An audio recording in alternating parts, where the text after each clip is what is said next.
Saudara Ray di Jakarta. Pertanyaannya seperti ini. Pak Pendeta mau tanya, kenapa Alkitab banyak versinya? Apakah semuanya benar? Tapi ada saja perbedaan dari versi-versi tersebut. Silakan Pak Pendeta. Terima kasih untuk pertanyaan dari Saudara Ray. Versi adalah terjemahan dan ada banyak versi, bukan hanya dalam bahasa Inggris atau bahasa lain. Di dalam bahasa Indonesia pun ada beberapa versi Alkitab. Ada versi yang dibuat untuk menyederhanakan kata-kata yang sulit atau kalimat-kalimat yang sulit. Ada versi yang dibuat sangat rigid, artinya mengikuti apa saja yang dituliskan, susunan katanya, tata bahasanya, sehingga kadang-kadang kita sulit mengerti, tetapi versi tersebut mencoba untuk mengikuti secara akurat, dan itu biasanya agak sulit untuk dipahami, sehingga ada versi-versi masa kini, versi yang terjemahan sederhana yang memudahkan untuk membaca. Membaca Alkitab bisa untuk renungan, sehingga kita boleh merenungkan kasih Tuhan, kebaikan Tuhan, membaca kitab-kitab ayat-ayat yang menguatkan iman. Tetapi Alkitab bukan hanya untuk renungan, sebab menurut 2 Timotius pasal yang ketiga ayat 16, firman Allah itu adalah untuk memperbaiki kelakuan, menyatakan kesalahan, dan mendidik orang dalam kebenaran. Jadi Alkitab itu adalah dokumen yang suci dari mana kita boleh mengenal Yesus Kristus yang adalah kebenaran, dan mengenal tabiat Yesus dan ajaran-ajaran Tuhan di dalam Alkitab. Jadi, kalaupun ada banyak versi, kita harus memilih versi yang tidak berdiri sendiri, berbeda dari semua versi yang lain. Apalagi kalau kita tidak membaca Alkitab dalam bahasa aslinya, yaitu Alkitab Perjanjian Lama dalam bahasa Ibrani maupun bahasa Aramaik, dan Alkitab Perjanjian Baru dalam bahasa Yunani. Karena kita tidak membaca bahasa aslinya, maka biarlah kita membaca versi yang tidak berdiri sendiri, lain dari semua yang lain.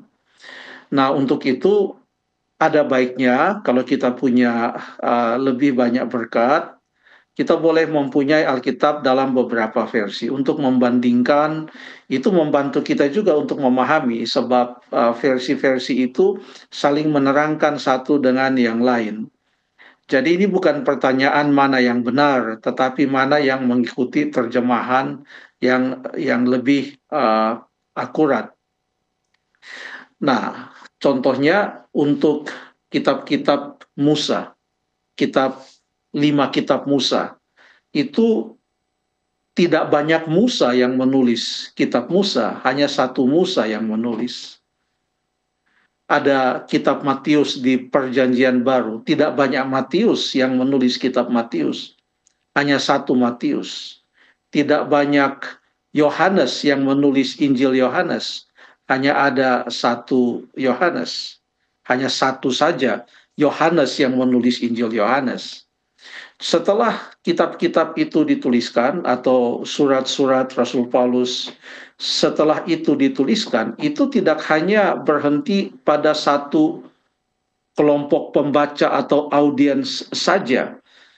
Begitu pentingnya dan menguatkan iman, memberikan informasi tentang kebenaran dari kitab-kitab itu, maka setelah satu pembaca atau jemaat atau kelompok pembaca menerima kitab itu dan membacanya, maka biasanya itu akan diteruskan juga dan disebarkan ke tempat-tempat yang lain untuk dibaca oleh orang-orang lain.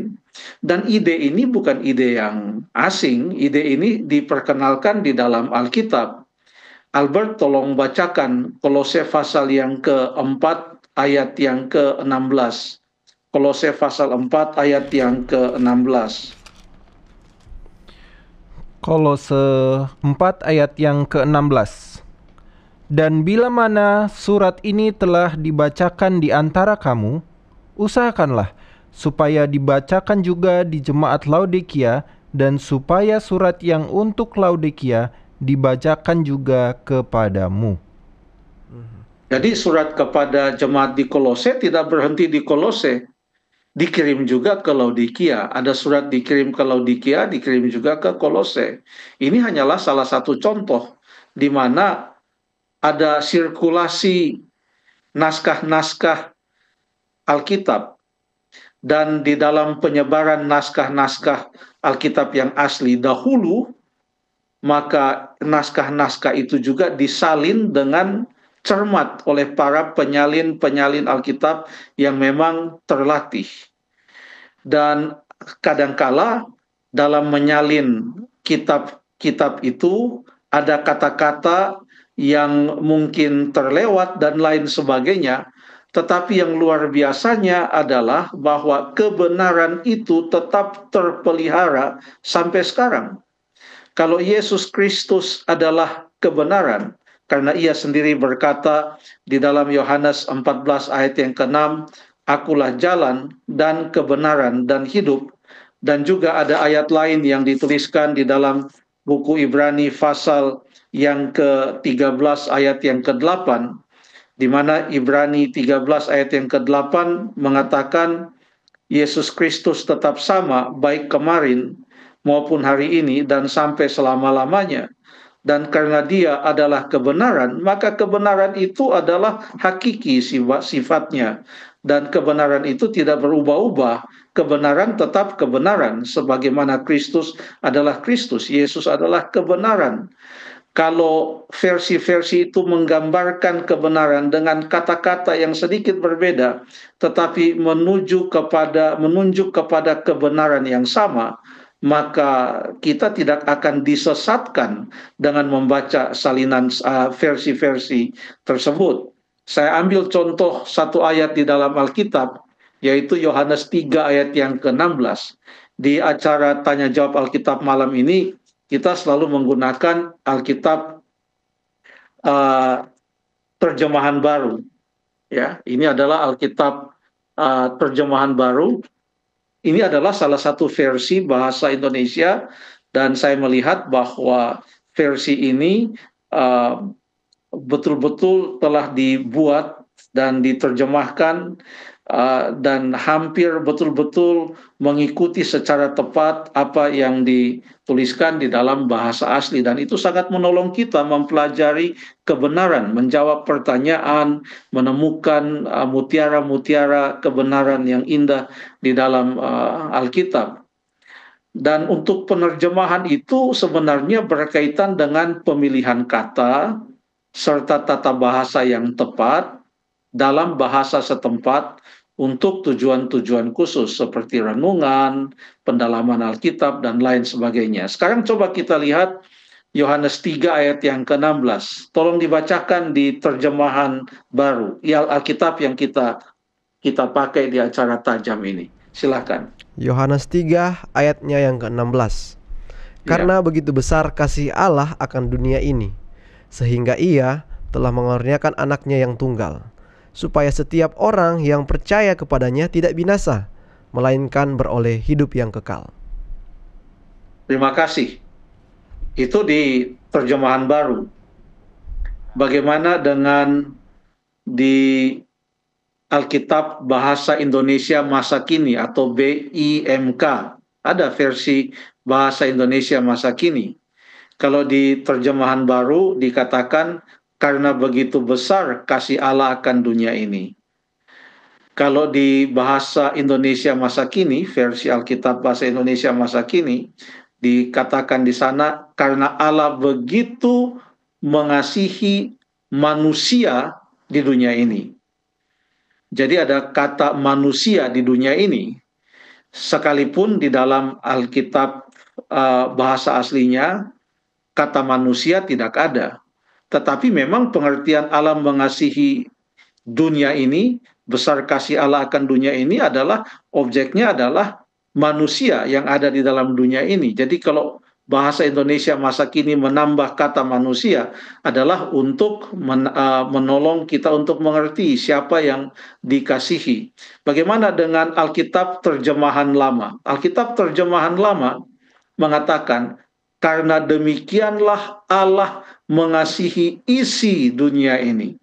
Ada Alkitab yang disebut sebagai Alkitab terjemahan yang sederhana, yang mengatakan memang kasih Allah sangat luar biasa kepada orang-orang di dunia ini. Itu semua adalah Alkitab versi bahasa Indonesia, ada beberapa. Ada juga versi bahasa Indonesia lainnya, Alkitab, yang disebut dengan Alkitab versi Alkitab mudah dibaca atau AMD, yang mengatakan Allah mengasihi dunia ini. Ya, Allah mengasihi dunia ini. Jadi kita melihat ada perbedaan-perbedaan kata, tetapi itu semua menunjuk kepada kebenaran yang sama, kebenaran yang sama. Tetapi ada juga ayat-ayat setelah kita baca dan membandingkan beberapa versi Alkitab, bukan hanya dalam bahasa Indonesia, tapi dalam bahasa Inggris sekalipun, setelah mereka publish itu versi Alkitab, maka ada perbedaan-perbedaan yang cukup signifikan dan mendasar.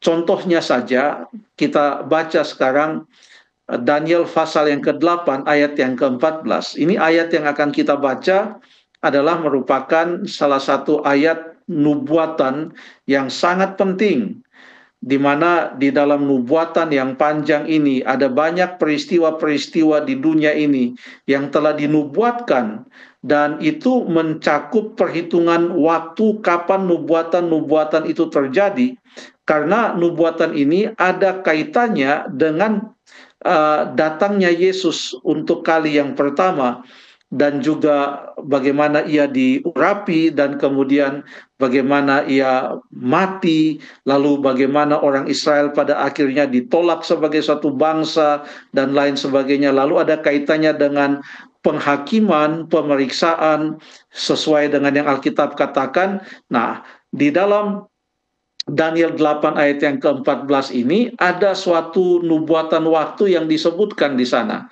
Silahkan dibaca Alkitab terjemahan baru, Daniel 8 ayat 14.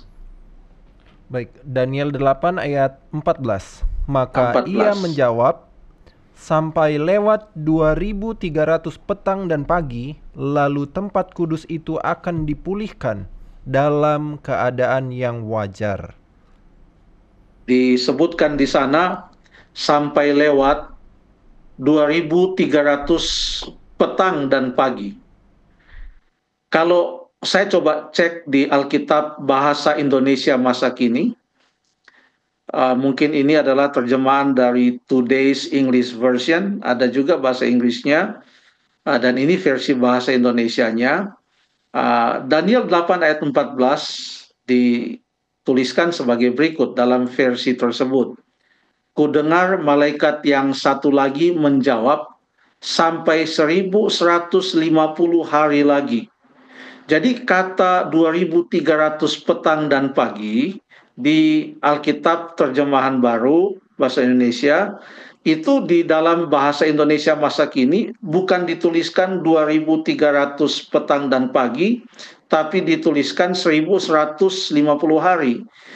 Dengan mungkin pengertian dari komite yang membuat versi Alkitab ini adalah 2300 petang dan pagi itu artinya setiap petang dan pagi hanya setengah hari. Jadi kalau ada 2300 petang dan pagi, supaya penuh itu menjadi hari yang penuh, maka dibagilah 2300 dibagi 2 menjadi 1150 hari. Tetapi bukan begitu cara kita mengartikan Alkitab, karena istilah petang dan pagi ini sudah dimulai di Kejadian pasal 1. Jadilah petang dan jadilah pagi, itu adalah hari yang pertama, ya. Atau jadilah pagi dan jadilah petang, hari yang pertama. Jadilah pagi dan jadilah petang, hari yang kedua. Jadi satu hari itu hanya terdiri dari satu petang dan satu pagi, bukan dua petang dan dua pagi. Karena kalau masuk kepada petang yang berikut, maka itu sudah bahagian dari hari yang berikutnya. Tidak ada hari yang terdiri dari dua petang dan dua pagi. Setiap hari hanya boleh ambil satu pagi dan satu petang. Petang yang satunya dan pagi yang satunya adalah milik dari hari yang lain. Sehingga 2300 petang dan pagi itu adalah 2300 hari. Kalau dituliskan sebagai 1150 hari, maka berdasarkan pengertian definisi hari berdasarkan Alkitab, maka itu adalah kurang tepat adanya. Jadi ada ayat-ayat yang dalam berbagai versi itu perbedaannya sangat signifikan. Jadi bagaimana caranya kita melihat hal ini? Marilah kita melihat ayat-ayat itu yang ditampilkan dengan tidak banyak perbedaan dan tidak independen sendiri, lain daripada semua versi yang lain. Cara yang lain supaya kita boleh melihat dengan baik mana versi yang boleh kita baca, supaya kita boleh mempunyai pengertian yang lebih akurat tentang kebenaran adalah boleh menggunakan sekarang aplikasi-aplikasi terjemahan.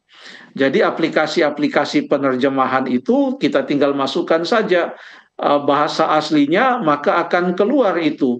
Dan ada banyak sekarang online Bible, baik itu Hebrew ataupun itu adalah Greek atau Yunani, kita tinggal copy dan kita paste, maka kita boleh menggunakan aplikasi penerjemahan dan kita boleh lihat, oh ternyata di sana yang dituliskan bukan 1150, tapi angka yang ada di sana adalah 2300 petang dan pagi. Dari situ kita bisa mengetahui. Hanya saran saja. Jadi marilah kita merenungkan akan firman Tuhan itu berdasarkan Alkitab yang kita baca, kita memilih versi yang baik, yang lebih dekat kepada yang akurat bahasa aslinya, dan semoga kita boleh bertumbuh di dalam kebenaran. Terima kasih.